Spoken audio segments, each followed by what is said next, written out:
Hey guys, welcome to the show. In this video, we're going to transform this into something much more useful, and that is a pour-over coffee device. So stick around. So I'm getting a little bit sick of having to constantly replace things that you buy. They just don't last like they used to. So the plan here is that I'm going to make something that is going to last. I'm going to make something out of glass. I can put it in the dishwasher, and it'll last my entire lifetime. I've never tried pour-over coffee, so I don't even know whether I'm going to like it. But if it doesn't work out, it doesn't cost me a thing. So here's what you're going to need. Obviously, you're going to need a large size bottle. You're going to need a glass cutter. This one here is a kind of a cheapy one. Something to light your flame. These are riser blocks to get up high enough with your glass cutter. You're going to need a test subject, some sandpaper, a flat surface. You're going to need a torch. And then here I have a bit of scrap white oak. Here's a variety of some of the woodworking tools that I've used. Spoke shave, rasp, mallet, chisels, and then the drill bits as well. Labels have to come off, so we'll be right back. Let's get started.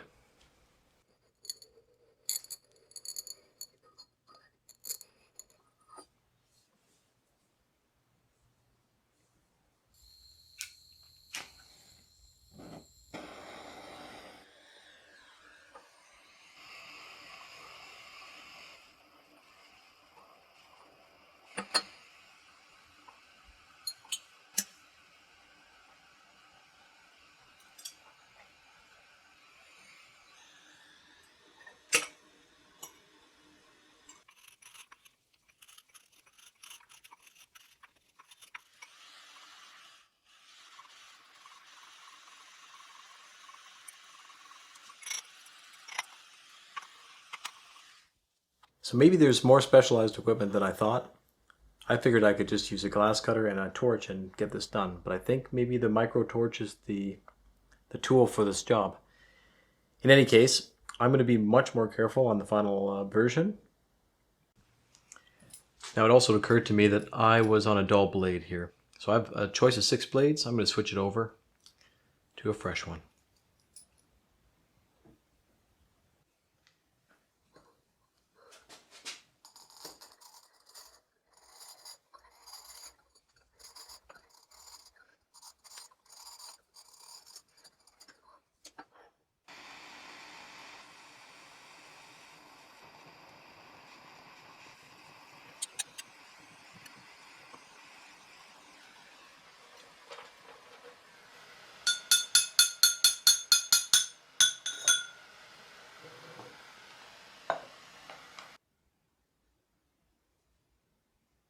It's not bad, but it's a little bit too rough for my liking, so I'm going to take it to the sander.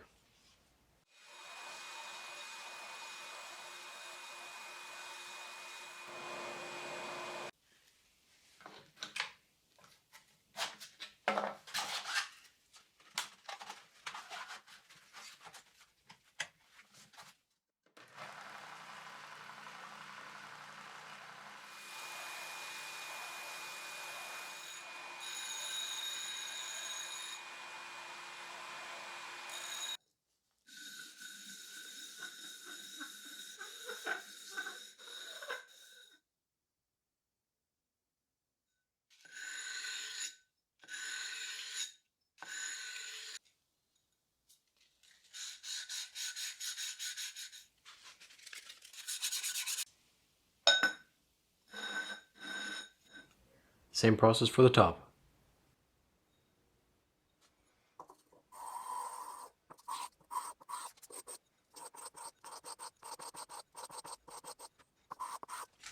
I'm going to clean these up a little bit more using some diamond stones.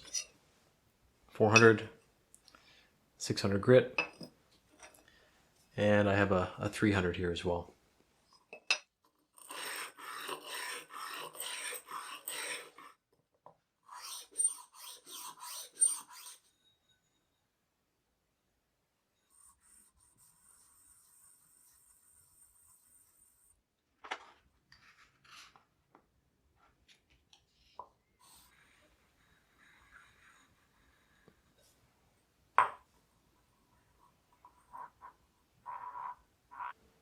There's one little chip mark right here.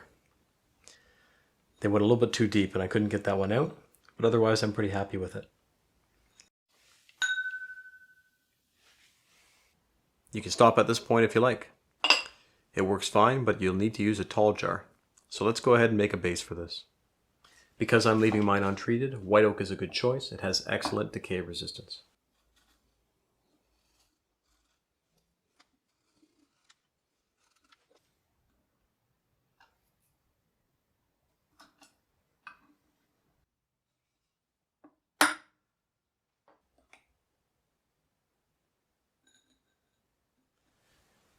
So if you have some Forstner bits, that's great. If you don't, here's a nice old auger bit. I'm going to try using this.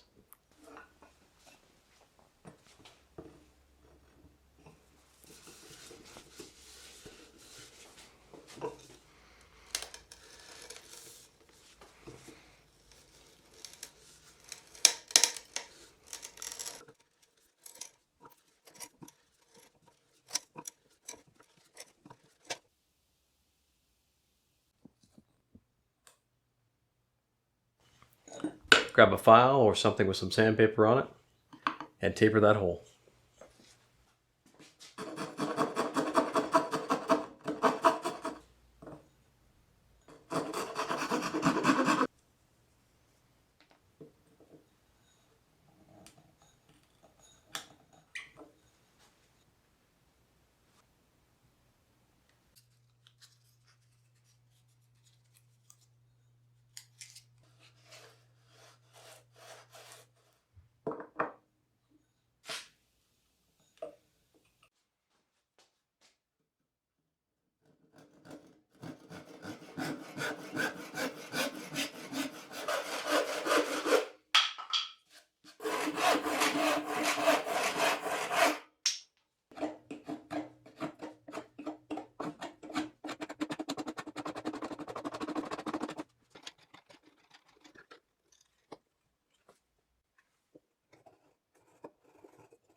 Well, I know the rustic look isn't for everybody, but this is what I like. And you know what? The good thing about this design is that you can swap this out at any point. Let's go ahead and test it.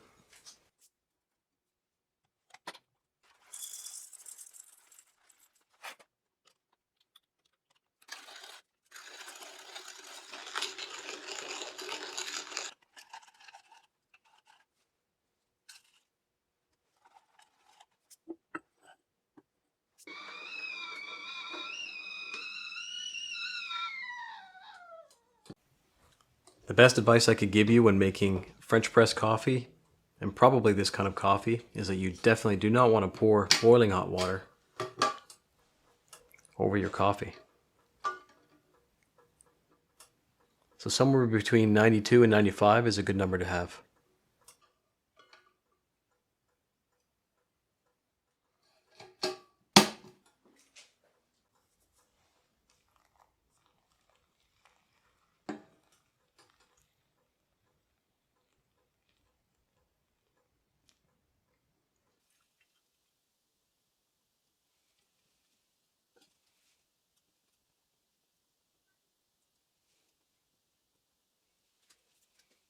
So there's one major design flaw.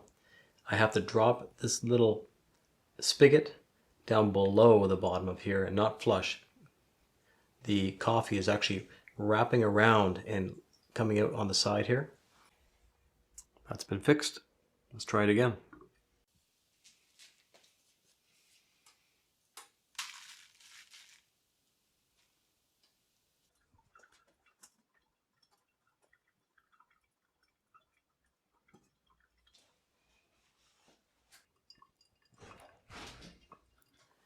There was still a tiny amount of coffee that came wrapped around the lip here.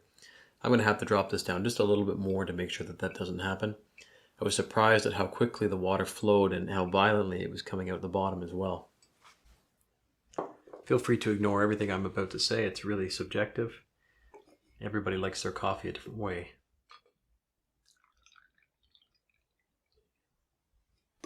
Here's a little bit of salt, sugar,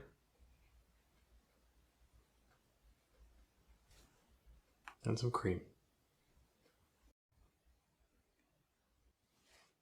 Here we go.